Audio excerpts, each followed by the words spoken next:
Okay, good afternoon everyone. We are going to start 10th bio chapter heredity. Heredity genetic deals with heredity means कि क्या चीज़ हमें अपने parents से मिली हुई है, जिसे हेरिडिटी बोलते हैं। कौन कौन से कैरेक्टर्स हैं जो हमें पेरेंट्स से मिलते हैं या पेरेंट्स से मिलते हैं। अगर एनिमल्स के केस में कह रहे हो तो पेरेंट्स से मिलते हैं। अगर हम प्लांट्स के केस की बात कर रहे हैं तो जो लास्ट जनरेशन की जो क्वालिटीज़ थी वो अगर नेक्स्ट जनरेशन भी शो ऑन हो रही हैं, दिख रही हैं, तो उन्हें हम बोलेंगे कि हेरिडिटी है ये कैरेक्टर। ठीक है। तो genetic deals with the study of heredity and variation. जो जेनेटिक्स होती है वो एक्चुअली क्या है, जेनेटिक्स है that is basically related with the heredity and variation. Heredity मैंने जो पेरेंट्स से मिल रहे हैं वो, और वेरिएशन मैंने क्या चेंजेस पेरेंट्स में ये चीज़ें थी लेकिन ऑफस्प्रिंग्स में यानी कि बच्चों में नेक्स्ट जनरेशन में ये चीज़ नहीं है। ठीक है, तो उन्हें हम बोलेंगे वेरिएशंस। तो transmission of characters traits from one generation to the next generation is called heredity. Transmission of characters का नेक्स्ट जनरेशन में जाना, ट्रेट्स का ट्रेट मैंने जैसे कि अगर मम पापा की हाइट बढ़ी है तो बच्चों की भी हाइट बढ़ी होगी। अगर पौधों की बात की जाए, पौधों में प्लांट लंबे लंबे उगते हैं तो लंबे लंबे उगेंगे, या फिर किसी में फल फ्रूट ज़्यादा लग रहा है तो फल फ्रूट ज़्यादा लगेगा या कम लगेगा। तो जो चीज़ें पेरेंट्स से आगे ऑफस्प्रिंग में जो ट्रांसफ़र हो रही है उन्हें हम बोलते हैं हेरिडिटी। और जो डिफरेंसेस होते हैं पेरेंट्स से और नेक्स्ट जनरेशन में उन्हें बोलते हैं हम variation. So type of variations are of two types, somatic और gametic. Somatic variation and the gametic variation. It takes place in the body cell. Body cell के अंदर, जो बॉडी सेल के अंदर होती है वो somatic variation. It is neither, ये इनहेरिट नहीं होती है, ये अगली जनरेशन में नहीं जाती है।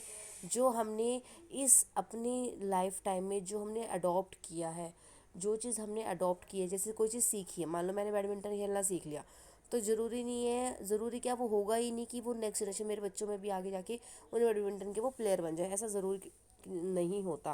क्योंकि वो क्या है, सोमेटिक वेरिएशन है। सोमेटिक वेरिएशन मैंने अपने लाइफ लॉन्ग लाइफ के दौरान ही मैंने उसमें सीखा है। जिस और इन वाले करेक्टर्स को, इन वाले ट्रेड्स को हम बोलते हैं एक्वायर्ड ट्रेड्स, जो कि अगली जनरेशन में पास ऑन नहीं होते हैं।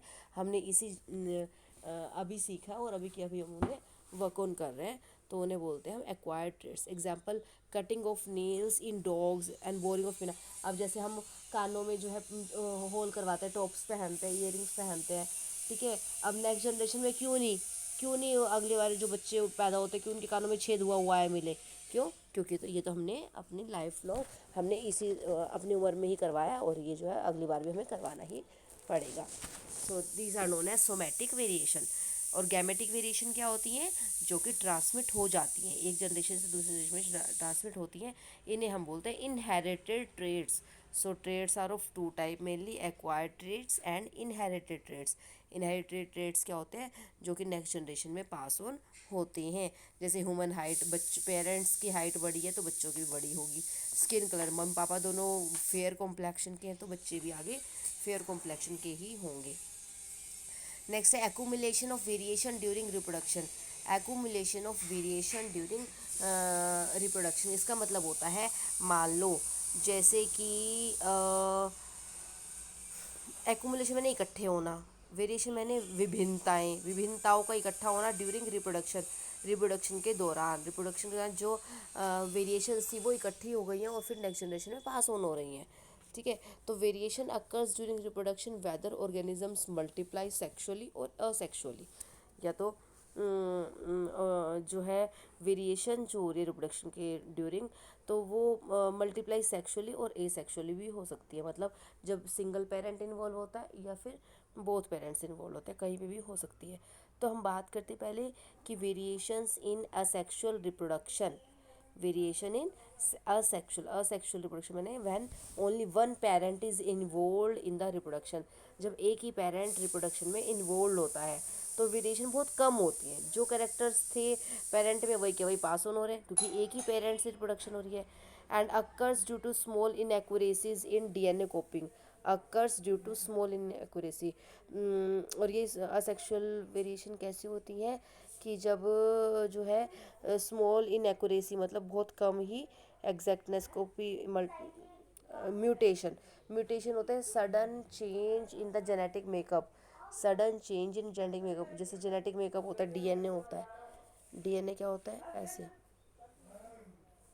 यहाँ पे ए टी जी सी ऐसे होते हैं, तो इनकी पेयरिंग होती है, ए की टी से, टी की ए से, जी की सी से एंड सी की जी से, ये पेयरिंग होती है। तो जो ये पेयरिंग होती है ये कभी कभी चेंज गलत हो जाती है, टी की जगह ए ही आ जाता है, मतलब चेंज हो गया, तो उसे बोलते हैं हम म्यूटेशन। मतलब जेनेटिक मेकअप, जो जीन्स जो एक मेकअप बना रही है उसमें चेंज हो जाना। सो तो असेक्सुअल रिप्रोडक्शन में भी वेरिएशन क्यों आती है, क्योंकि म्यूटेशन हो सकती है। उसके बाद है variation in sexual reproduction, variation are large, बहुत सारी विभिन्नताएं बहुत ज़्यादा होती हैं, और ये क्रॉसिंग ओवर और ये भी म्यूटेशन की वजह से हो सकती है, या सेपरेशन ऑफ क्रोमोसोम्स, क्रोमोसोम्स होते हैं ऐसे ऐसे क्रोमोसोम्स होते हैं, इनकी भी सेपरेशन की वजह से ये भी हो सकती है। Then importance of variation, importance of variation, variation क्यों ज़रूरी है।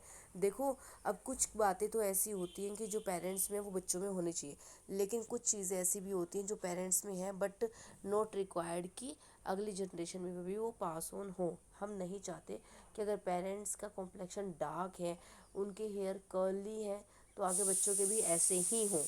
तो हम चाहते हैं कि कुछ और हो, और अच्छा हो, इससे भी अच्छा हो, तो उसे बोलते हैं वेरिएशन। तो वेरिएशन किस लिए ज़रूरी है, चेंज के लिए, इवोल्यूशन के लिए ज़रूरी है। इवोल्यूशन मैंने जो चीज़ अभी है उससे और अच्छा होना फ्यूचर में, उसको बोलते हैं हम इवोल्यूशन। तो depending on the nature of variations, different individuals would have different kind of advantage. Bacteria that can withstand heat can survive better in heat waves. तो क्या है वेरिएशन, जो बैक्टीरिया ज़्यादा हीट को झेल गए हैं, ज़्यादा गर्मी को भी झेल गए हैं, तो वो किसी ऐसे प्लेस पे भी लिव कर सकते हैं जहाँ पे गर्मियाँ ज़्यादा होती हों। Main advantage of variation is to variation to species is that increasing chances of it survival in changing environment. Variation का फ़ायदा ये भी हो जाता है, अगर एकदम से एनवायरनमेंट एटमॉस्फेयर एकदम से चेंज हो गया है तो भी ऑर्गेनिज्म सर्वाइव कर पा रहे हैं, सर्वाइव कर पा रहे हैं मतलब ज़िंदा रह पा रहे हैं, तो उसको बोलते हैं हम कि वेरिएशन ज़रूरी है। Importance of variations are there. Free ear lobes and attach ear lobe are two variant found. जो कान के जहाँ पे टॉप्स पहनते हैं वो किसी किसी का वो से ईयर लोब बोलते हैं, वो किसी किसी का बिल्कुल स्किन के चिपका होता है, किसी का डिटैच होता है, तो ये भी क्या है, वेरिएशन है। फिर आता है Mendel and his work on inheritance. Mendel and his work on inheritance. Mendel was known as father of genetics. उसने एक्सपेरिमेंट किया था, उसने एक्सपेरिमेंट किया था पी प्लांट को लेकर, पी प्लांट को लेकर उसने एक्सपेरिमेंट जो किया था उसमें क्या था, पी को ही उसने क्यों सेलेक्ट किया था, क्योंकि there are 7 contrasting characters, 7 contrasting characters were there. 7 contrasting character कौन कौन से थे, जैसे कि dominant recessive, flower colour, flower position, seed color, seed shape, pod color, height of plant. So there are many contrasting characters present in the pea plant only. And short lifespan of the plant normally allows self fertilization, but cross fertilization can also be carried out. Large number of seeds are produced. Okay, so these are the Mendel's experiment for the pea plant. Monohybrid crossing and dihybrid crossing. Monohybrid crossing कब होती है, when we take only one character, when we take only one character like height. If I talk about height,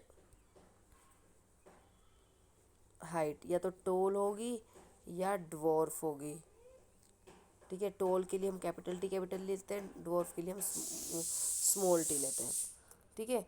तो इसके gametes बन जाएंगे ये T T, और इसके बन जाएंगे स्मॉल टी और स्मॉल टी, ये बन जाएंगे। तो फिर उसके बाद फर्स्ट जनरेशन आएगी। फर्स्ट जनरेशन को कैसे करेंगे, देखो ऐसे है,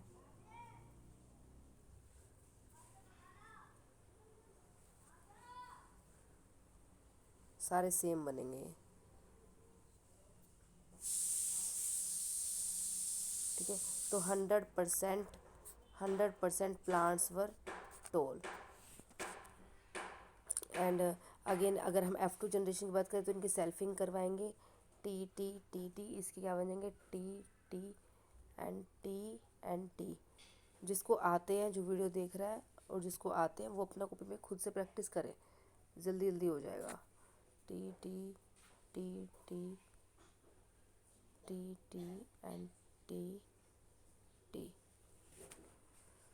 तो 1:3:1:2:1 बनाइए, जिसे हम बोलते हैं genotypic ratio. But these three plants are tall while one is dwarf, so the ratio is 3:1, which is known as phenotypic ratio. This is phenotypic ratio, this is genotypic ratio.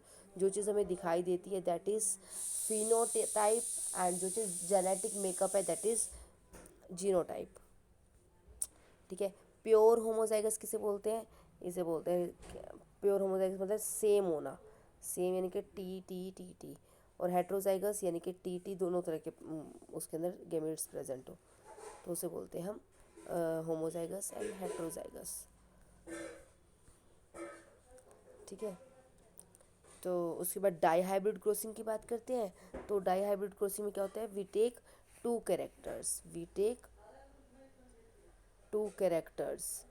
Characters कौन कौन से लिए, shape and colour. Shape कैसी कैसी हो सकती है, shape will be इधर राउंड और रिंकल। ठीक है। और हम कलर की बात करते हैं, कलर कैसा हो सकता है, या तो पर्पल होगा,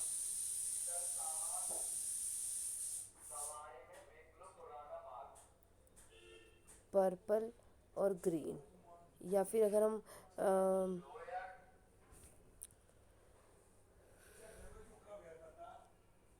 पर्पल ग्रीन या फिर ग्रीन और येलो भी ले सकते हैं, कुछ भी हम ले सकते हैं। ठीक है। तो अगर हम उसके जो क्रॉसिंग करवाते हैं और हमें क्या मिलता है, डाई हाइब्रिड क्रॉसिंग पहले F1 जनरेशन मिलेगी, उसके बाद F2 मिलेगी जब हम इसकी सेल्फिंग करवाएंगे, और उसके बाद जो रेशो मिलता है हमें 9:3:3:1। This will be the ratio for dihybrid crossing, this 9:3:3:1।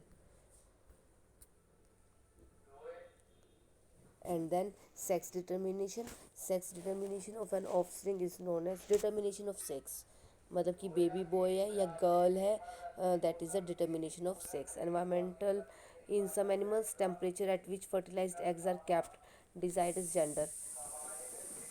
देखो, जो फीमेल होता है उसमें XX होते हैं, और जो मेल होता है उसमें XY होते हैं। ठीक है। तो ह्यूमन बींग्स में 23 पेयर्स ऑफ क्रोमोजोम होते हैं। कितने होते हैं, 23 पेयर्स ऑफ क्रोमोजोम होते हैं, जिसमें से 22 जो क्रोमोजोम्स होते हैं that are autosomes, and only one pair is the sex chromosome, ठीक है। तो सेक्स जो 23rd होता है वही डिसाइड करता है कि मेल चाइल्ड होगा या फिर फीमेल चाइल्ड होगा। जैसे कि मैं बताती हूँ, जैसे XX एंड XY, ये क्या है, हमारा फीमेल है और ये हमारा मेल। ठीक है। तो इसे गैमेट्स बने XX, इसके बने X एंड Y, इसकी इससे करवाई XX, इसकी इससे करवाई XY, इसकी इससे करवाई XX, एंड इसकी इससे करवाई XY।